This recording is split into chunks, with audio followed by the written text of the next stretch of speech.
Welcome to our channel career making guidance. Maharashtra राज्यातील तमाम विद्यार्थी आणि पालकांना नीट यूजी 2026 ची परीक्षा 21 मे रोजी झाल्यानंतर जी काही आन्सर की आली आहे आणि ह्या प्रोव्हिजनल आन्सर की नुसार आपला स्कोर कॅल्क्युलेट केल्यानंतर आपल्या सर्व विद्यार्थी आणि पालकांमध्ये आपल्या महाराष्ट्र राज्यामधल्या गव्हर्नमेंट त्याचबरोबर सेमी गव्हर्नमेंट ज्याला आपण म्हणतो अशा प्रायव्हेट कॉलेजमध्ये ऍडमिशन ज्यावेळेस होत नाही त्यावेळेस इतर राज्यातल्या कमी फीज मध्ये खरं तर ज्यावेळेस आपल्याला गव्हर्नमेंट मध्ये ऍडमिशन घ्यायचं असतं त्यावेळेस दरम्यान 1 ते 1.5 लाखाच्या आसपास फीज होते, कॅटेगरीनुसार ती कमी होऊन जाते।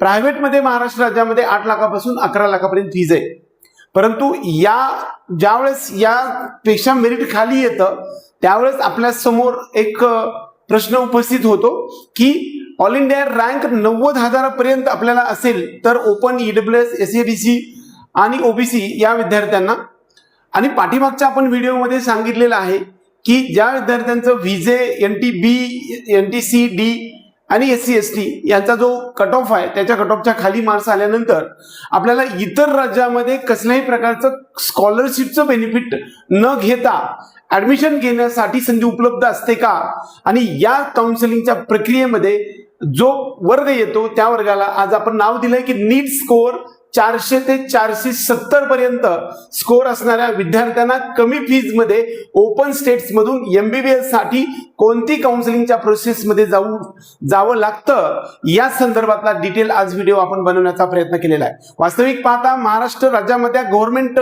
जवळपास 42 कॉलेजमध्ये आणि सेमी गव्हर्नमेंट 23 कॉलेजेस आहेत, त्यापैकी एक college Vedanta institute of medical sciences Palghar या ठिकाणी आपल्याला 15,57,000 एवढी फीज आहे, आणि या ठिकाणी मात्र कसल्याही कॅटेगरीचं बेनिफिट मिळत नाही। हे कॉलेज सोडलं तर राहिलेल्या बाकी 22 कॉलेजमध्ये जर आपला नंबर नाही लागला तर इतर राज्यामध्ये जाऊन आपल्याला ओपन स्टेट्स मधून ऍडमिशन मिळू शकतं का या संदर्भात आज आपण चर्चा करणार आहे। वास्तविक पाहता 90,000 एवढा रँक किंवा जो काही कट ऑफ रँक आहे तो दरम्यान मार्क्स जे तो 490च्या आसपास असं आपण पकडले तर त्याच्यापासून खाली 400 स्कोर पर्यंत असणाऱ्या विद्यार्थ्यांना MBBS मध्ये ऍडमिशन घ्यायचं असेल तर संपूर्ण भारत देशामध्ये असणाऱ्या डीम्ड युनिव्हर्सिटी 59 एवढ्या डीम्ड युनिव्हर्सिटी आहेत, त्याच्यामध्ये MBBS साठी दरम्यान 17.5 लाखापासून 30 लाखापर्यंत फीज मध्ये आपल्याला ऍडमिशन मिळू शकत असतं, परंतु हे सर्व फीज अफोर्ड होऊ शकत नाही। त्यामुळं ओपन स्टेट्स काउन्सिलिंग नावाचा एक वेगळा प्रकार असतो की जो आपल्याला या 5-10 वर्षामध्ये चांगला रूढ झालेला आहे, आणि त्यामधून आपल्याला कोणत्या कॉलेजमध्ये ऍडमिशन कोणत्या राज्यामध्ये जाता येऊ शकणार आहे त्या संदर्भातला आज आपण डिटेल व्हिडिओ बनवणार आहे। वास्तविक पाहता काउन्सिलिंग मध्ये 3 प्रकार येतात। एक तर ऑल इंडिया काउन्सिलिंग, त्याला आपण MCC ऑल इंडिया काउन्सिलिंग किंवा संपूर्ण भारत देशातल्या सेंट्रल काउन्सिलिंग असं प्रक्रिया म्हणतो, आणि जो दुसरी आहे त्याला त्या राज्यामधील राहिलेल्या ज्या 85% सीट्स आहेत त्या सीट्स मधून आपल्याला स्टेट काउन्सिलिंग प्रोसेस मधून जावं लागतं। परंतु असे काही भारत देशामध्ये काही राज्य आहेत की ज्या राज्यामध्ये त्या राज्याच्या प्रायव्हेट कॉलेजमध्ये आपण पूर्ण फीज भरून कॅटेगरीचं मेरिट मधील आणि फीज मधील बेनिफिट न घेता आपल्याला ऍडमिशनसाठी जाता येऊ शकतं। असे जे राज्य आहेत त्या राज्याला आपण ओपन डोमिसाइल स्टेट काउन्सिलिंग असं म्हणतो, म्हणजे ज्याचं डोमिसाइल त्या राज्यातलं नसून सुद्धा आपल्याला त्या प्रायव्हेट कॉलेजमध्ये ऍडमिशन जाता येऊ शकतं, अशा राज्यांना आपण open domicile state counselling process असं म्हणतो। आणि या प्रक्रियेमध्ये संपूर्ण भारत देशामध्ये काही राज्यामध्ये आपल्याला जाता येत नाही, त्यामधील महाराष्ट्र एक राज्य आहे की ते क्लोज्ड आहे। बाहेरच्या देशातील आपल्या देशातील बाहेरच्या राज्यातील विद्यार्थ्यांना आपल्या या काउन्सिलिंग प्रोसेसमध्ये येता येत नाही। त्याच्यामध्ये आपलं एक राज्य आहे महाराष्ट्र, गुजरात, दिल्ली अशा प्रकारची काही राज्य आहेत की ज्या राज्यामध्ये आपल्याला जाता येऊ शकत नाही, त्याला क्लोज्ड स्टेट म्हणतात। परंतु आज आपण जो चर्चा करणार आहे ते संपूर्ण भारत देशामध्ये असणाऱ्या ओपन स्टेट्सच्या संदर्भात आज आपण डिटेल चर्चा करणार आहे। ज्या राज्यातल्या प्रायव्हेट कॉलेजमध्ये डीम मध्ये तर सर्वांना जाता येतं, प्रायव्हेट कॉलेजमध्ये आपल्याला ऍडमिशन साठी जाण्याची विंडो असते त्याला open states domicile counselling open domicile state counselling process असं म्हणतो। आणि अशा प्रकारचे संपूर्ण भारत देशामध्ये तेलंगणा, आंध्र प्रदेश, कर्नाटका, पॉंडिचेरी, तमिळनाडू, झारखंड, उत्तर प्रदेश, बिहार, सिक्कीम, त्रिपुरा, मेघालय, राजस्थान आणि छत्तीसगड अशा प्रकारच्या जवळपास सर्व देशामधील 16 राज्यामध्ये आपल्याला जाता येऊ शकतं, परंतु प्रत्येक राज्याच्या फीज आणि काही राज्य असे आहेत की त्या राज्याची फीज जवळपास डीम एवढीच आहे, तर ते राज्य आपल्याला ओपन असून सुद्धा उपयोग होत नाही. किंवा काही राज्यामध्ये अगदी 10-15 सीट्स उपलब्ध आहेत. सिक्कीम सारखं राज्य असेल, किंबहुना मणिपूर सारखं राज्य असेल, किंवा त्रिपुरा सारखं राज्य असेल, ह्या राज्यामध्ये 1 आणि 2च कॉलेज आहेत. त्यामुळे त्याच्याबद्दल न चर्चा करता आज आपण नीट स्कोअर 400 पासून 470 पर्यंत आपल्याकडे स्कोअर उपलब्ध असणाऱ्या स्टुडंटसाठी कोणत्या प्रोसेसमध्ये जावं लागणार आहे या संदर्भात आज आपण चर्चा करणार आहे.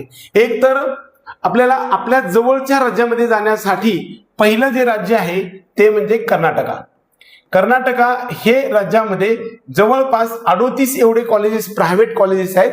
गव्हर्नमेंट कॉलेजमध्ये जायचं असेल तर एमसीसी ऑल इंडिया काउन्सिलिंग प्रोसेसमधून 15% आपल्याला जाता येऊ शकतं. एम्स मध्ये जायचं असेल ते सुद्धा आपल्याला एमसीसी ऑल इंडिया काउन्सिलिंग मधून जाता येतं. डीम्ड कॉलेजमध्ये आपल्याला जायचं असेल ते सुद्धा आपल्याला एमसीसी ऑल इंडिया काउन्सिलिंग मधून कर्नाटकमध्ये जाता येऊ शकतं. परंतु प्रायव्हेट कॉलेजमध्ये जायचं असेल तर केईए म्हणजे कर्नाटका एक्झामिनेशन अथॉरिटी या प्रोसेस मधून आपल्याला त्या प्रक्रियेमध्ये 2,500 रुपये फीज भरून रजिस्ट्रेशन करून चॉईस फिलिंग आणि त्या काउन्सिलिंग प्रोसेस मधून आपल्याला जाता येऊ शकत असतं. तर या ठिकाणी प्रोसेस कशी असते, एक तर रजिस्ट्रेशन करण्याची प्रोसेस, त्यानंतर चॉईस फिलिंग, त्याला आपण चॉईस फिलिंग किंबहुना ऑप्शन फॉर्म फिलिंग असं म्हणतो, आणि त्यानंतर सिलेक्शन लिस्ट, त्यानंतर mock selection list, final selection list, त्याच्यानंतर बऱ्याच वेळा ह्या गोष्टीमध्ये आहे. आपण कर्नाटकाची प्रोसेसच्या संदर्भामध्ये डिटेल व्हिडिओ पुढे बनवणारच आहे. परंतु त्यानंतर प्रत्यक्षात जाऊन रिपोर्टिंग, आणि त्या ठिकाणी रिपोर्टिंग करण्यासाठी लागणाऱ्या डॉक्युमेंट्समध्ये आपल्या राज्यासाठी किंवा देशासाठी जे लागतात तेवढेच डॉक्युमेंट्स आपल्याला लागतात. कसल्याही प्रकारचं वेगळं डॉक्युमेंट लागत नाही. एक डॉक्युमेंट ज्याला आपण मायग्रेशन सर्टिफिकेट म्हणतो ते आपल्याला या ठिकाणी लागू शकतं. त्यानंतर डॉक्युमेंट्स झाल्यानंतर आपल्याला या ठिकाणी जो कट ऑफ, जो जिव्हाळ्याचा सर्वात महत्वाचा विषय असतो तो म्हणजे कट ऑफ, म्हणजे माझा नंबर लागेल का आणि मला तिथं फीज किती भरावी लागेल. या संदर्भामध्ये जर कर्नाटक या राज्यामध्ये पाहायला गेलं तर एकूण सर्व राज्यामध्ये असणाऱ्या 38 कॉलेज पैकी जवळपास एका कॉलेजची फीज 8 लाख एवढी काय कमी फीज आहे. त्याला आपण Saint John medical college Bangalore असं म्हणतो, की जे ख्रिश्चन मायनॉरिटीज आहे. परंतु या ठिकाणी आपल्याला जाता येऊ शकतं, परंतु त्याची मेरिट हे गव्हर्नमेंटच्या मेरिटच्या वरती असतं, त्यामुळे त्या कॉलेजचा आपल्याला काही उपयोग होत नाही. बाकीच्या राहिलेल्या कॉलेजेसमध्ये जवळपास 15 ते 17 कॉलेजेसमध्ये 12 लाख एवढी फीज आहे. सर्व कॉलेजमध्ये समान फीज आहे. त्यामध्ये कसल्याही प्रकारचं कॅटेगरीचं मेरिटमध्ये बेनिफिट मिळत नाही. याचा अर्थ काय, मी ओबीसी असेल किंवा एससी असेल किंवा एसटी असेल किंवा ईडब्ल्यूएस असेल तर तुम्हाला वेगळं मेरिट नाही, एक कॉमन मेरिटमधून आपल्याला ओपन स्टेट्समधून जाता येऊ शकतं. आणि त्यामध्ये मात्र फीज एससी असू दे किंवा ओबीसी असू दे सर्वांना समान, म्हणजे कंप्लीट फी 12 लाख रुपये भरावी लागत असते. आणि त्याचा कट ऑफ मात्र आपल्या इकडे जर अज्युम केला आपण 490 हा कट ऑफ प्रायव्हेट कॉलेजचा अज्युम केला तर 12 लाखाच्या आसपासची फीज जी आहे ती आपल्याला 460 पर्यंत मेरिट येऊ शकणार आहे. आता हा कट ऑफ जर 480 पर्यंत आला तर हा कट ऑफ थोडासा व्हेरी होऊ शकणार आहे, पण दरम्यान 20 ते 10, 15, 20, 25 मार्कापर्यंत हा कट ऑफ आपल्याला 12 लाखाच्या पर इयर 4.5 वर्षासाठी 12-48 आणि 6 54 लाखामध्ये ऍडमिशन होण्यासाठीची सुवर्ण संधी उपलब्ध होऊ शकते. आता संपूर्ण कर्नाटक राज्यामध्ये फक्त 12 लाखाचीच फीजचे कॉलेजेस आहेत का, तर 100% नाही. बऱ्याच वेळा या काउन्सिलिंग प्रोसेसमध्ये काही क्लॉज आहेत जे महत्वाचे आहे, त्याबद्दल आपण आधी पहिल्यांदा चर्चा करूया. एक तर या प्रक्रियेमध्ये पहिल्यांदा रजिस्ट्रेशन करण्यासाठी 2,500 रुपये एवढी फीज भरून आपल्याला रजिस्ट्रेशन करता येऊ शकतं. त्यावेळेस चॉईस फिलिंग पहिल्यांदा करायला जातो त्यावेळेस आपल्याला 1 लाख रुपये डिपॉझिट भरावं लागतं आणि नंतर चॉईस फिलिंग करावी लागते. आता डिपॉझिट ज्यावेळेस 1 लाख रुपये आपण भरतो त्यावेळेस जर चॉईस फिलिंग बद्दल एखादं कॉलेज जर आपल्याला मिळालं आणि ते जर आपण घेतलं नाही तर आपले 1 लाख रुपये डिपॉझिट जप्त होत असतं. परंतु याला डिस्क्लेमर आहे, पहिल्या राऊंडमध्ये फ्री एक्झिट असते. सेकंड राऊंड मध्ये ज्यावेळेस तुम्ही चॉईस फिलिंग करायला जाल त्यावेळेस मात्र संपूर्ण 12 लाखाचा डीडी 12 लाखाचे फीज हे आपल्याला केई कडे म्हणजेच कर्नाटका एक्झामिनेशन अथॉरिटीकडे फीज भरावी लागत असते. त्यामुळं सेकंड राऊंड मध्ये मात्र हा कट ऑफ डाऊन येताना दिसतो. बऱ्याच वेळा संपूर्ण राज्यातल्या देशभरातील इतर राज्यातल्या विद्यार्थ्यांना कर्नाटकामध्ये येण्याची इच्छा असते, कारण त्या ठिकाणी क्वालिटी एज्युकेशनसाठी ते फेमस आहे. परंतु या ठिकाणी आपल्याला ज्यावेळेस ऍडमिशनला आपण जातो त्यावेळेस 12 लाख रुपये फीस भरताना जो कट ऑफच्या आसपास स्कोर असणाऱ्या 5-10 मार्कांचा असणारे विद्यार्थी थोडं विचार करतात. त्यामुळं हा कट ऑफ सेकंड राऊंड मध्ये खूप खाली डाऊन येताना दिसला आहे.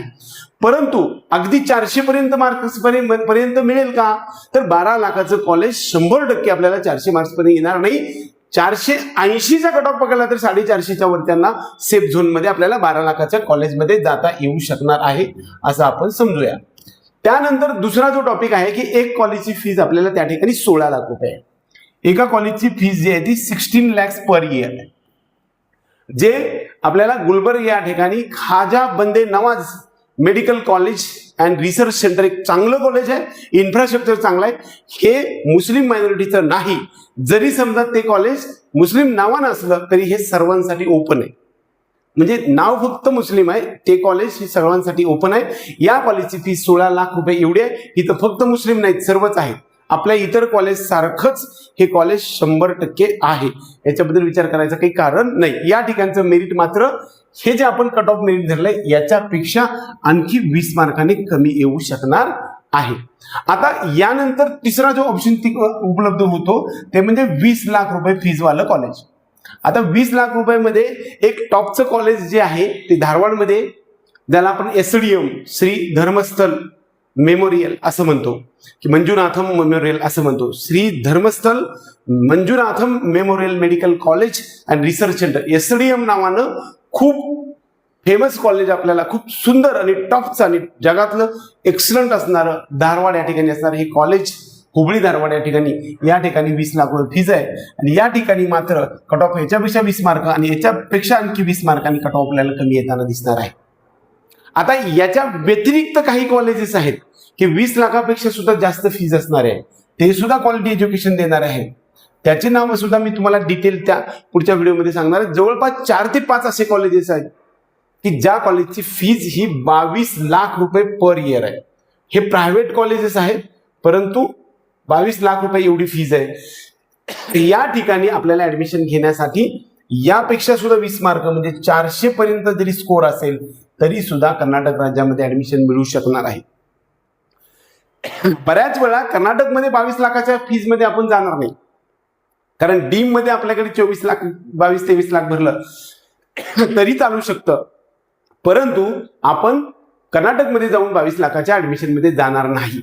हा झाला कर्नाटका हे एका राज्याबद्दल आपण आज या व्हिडिओमध्ये बनवलं. आता दुसरं जे राज्य आहे त्या राज्याबद्दल आपण चर्चा करूया, ते म्हणजे तेलंगणा. तेलंगणा म्हणजे काय, आपल्या महाराष्ट्राच्या शेजारीच एक आंध्र प्रदेश नावाचं एक राज्य आहे. त्या राज्यामध्ये आपल्याला तेलंगणा आणि आंध्र प्रदेश असे 2 भाग करण्यात आलेले आहेत. हैदराबाद आणि हैदराबाद परिसरात असणाऱ्या जवळपास 29 कॉलेजेस आहेत. तेलंगणामध्ये आपल्याला 29 कॉलेजेस आहेत, 29 कॉलेजेस आहेत. या कॉलेजपैकी गेल्या वर्षी एक कॉलेज जे मल्लारेड्डी फॉर वुमन आणि मल्लारेड्डी को एज्युकेशन या दोन्हीसाठी हे डीम्ड युनिव्हर्सिटीमध्ये 20 आणि 22 लाख रुपये पर इयर फीज मध्ये गेलेले आहेत. बाकीचे राहिलेले 27 कॉलेजेस आहेत, अगदी अपोलो पासून नोव्हापर्यंत. कामनेनी याचे 2 कॉलेज आहेत, भास्कर याचे 1 कॉलेज आहे, डेक्कन, अपोलो, त्याचबरोबर पुढे आपल्याला ममताचे 2 कॉलेजेस आहेत, प्रतिमाचे 2 कॉलेजेस आहेत, पुन्हा SVS आहे, अरुंधती आहे, या ठिकाणी निलिमा नावानं आहे, जवळपास या ठिकाणी महावीर कॉलेज आहे, महेश्वरा एक कॉलेज आहे, राजा राजेश्वरी एक नवीन होणारं कॉलेज आहे, अशा प्रकारचे एकूण 27 कॉलेजेस आहेत. या सगळ्या कॉलेजमधली फीज आता आपण काय बघितलंय बघा, या ठिकाणी आपल्याला 27 कॉलेजमध्ये सगळीकडे फक्त जवळपास 26 कॉलेजमध्ये 11,55,000 एवढी फीज आहे पर इयर. म्हणजे 11.5 लाख रुपये पर इयर फीज मध्ये आपल्याला ऍडमिशन घेता येऊ शकतं. आणि याचं मेरिट किती असतं तर हे आपण जे कट ऑफ धरलेलं आहे त्याच्यापेक्षा कर्नाटकपेक्षा पण खाली येतं, चांगलं 50 मार्कांना खाली येतं. 420 पर्यंत आपल्याला 11,55,000चं कॉलेज मिळू शकतं. खरं तर दरवर्षीच्या फ्लोनुसार हा कट ऑफ व्हेरी होऊ शकतो, परंतु आपल्याला तेलंगणाच्या ओपन स्टेट्समधून 11,55,000च्या फीज मध्ये 425 ते 30 मार्क असतील तरी सुद्धा त्या प्रोसेसमध्ये आपल्याला जाता येऊ शकणार आहे. आता या ठिकाणी एक वेगळं कॉलेज आहे, त्याला आपण निलिमा म्हणतो. निलिमा ही एक प्रायव्हेट युनिव्हर्सिटी आहे आणि या ठिकाणी 120 एवढे सीट्स आपल्याला ओपन फॉर ऑल साठी आहेत. या ठिकाणी मात्र मेरिट खूप कमी येतं. गेल्या वर्षी 380 पर्यंत मेरिट आलं होतं. आपल्याला हे 390 पर्यंत स्कोर असणाऱ्या विद्यार्थ्यांना सुद्धा 15 लाख पर इयर भरून आपल्याला हे ऍडमिशन मिळू शकतं. या ठिकाणी स्टडी सर्टिफिकेट, इक्वॅलिटी सर्टिफिकेट आणि मायग्रेशन सर्टिफिकेट हे तुम्हाला वेगळे लागतात. तेलंगणामध्ये एकदा रजिस्ट्रेशन केल्यानंतर नवीन रजिस्ट्रेशन करण्यासाठी संधी उपलब्ध नसते. त्यामुळे अगोदरच तुम्ही आपल्या टीमशी संपर्क करा की 100% तुम्हाला तेलंगणामध्ये ऍडमिशन मिळवायचं असेल आणि 15 लाखाचा बजेट असेल तर तुम्हाला 390 पर्यंत सुद्धा निलिमामध्ये ऍडमिशन मिळू शकतं. निलिमा हे कॉलेजला व्हिजिट केले, खूप टॉपचं कॉलेज आहे. या ठिकाणी ऍडमिशन 100% तुमचं होणार आहे.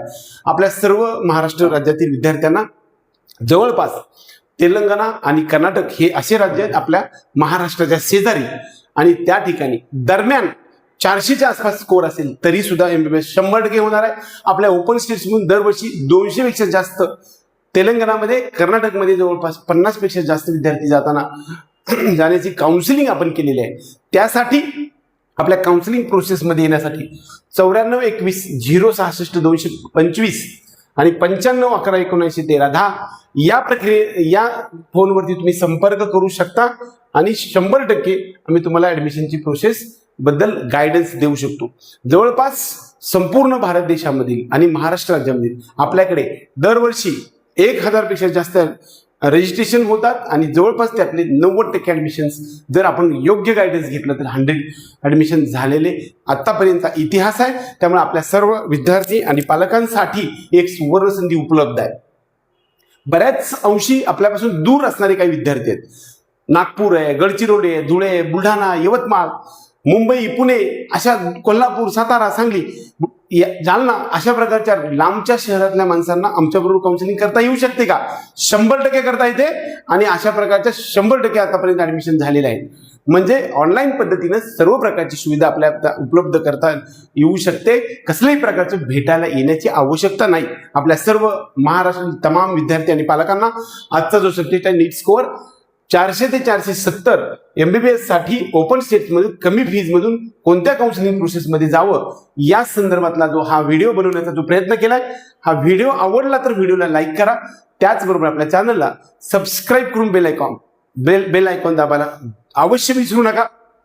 तुमचे प्रश्न सगळे आपल्या कमेंट बॉक्समध्ये टाका की जेणेकरून त्याची उत्तरांचा मी नवीन व्हिडिओ देईन. प्रत्येक कमेंटला उत्तर देणं शक्य नाही कारण आपल्याकडे येणाऱ्यांचा फ्लो, येणारे फोन आणि प्रत्यक्षात कंटेंट काढून व्हिडिओ बनवणं आणि ते तुमच्यापर्यंत पोहोचण्यासाठी खूप सारा वेळ जातो. आपल्या टीमला खूप सारा वेळ जातो. आपले बऱ्याच वेळा सगळ्या गोष्टीचा PDF वगैरे हे खूप चांगली सर्व्हिस मिळत असल्यामुळं आपला टाइम कन्झ्युमिंग अगदी 24 तास सुद्धा कमी पडतात.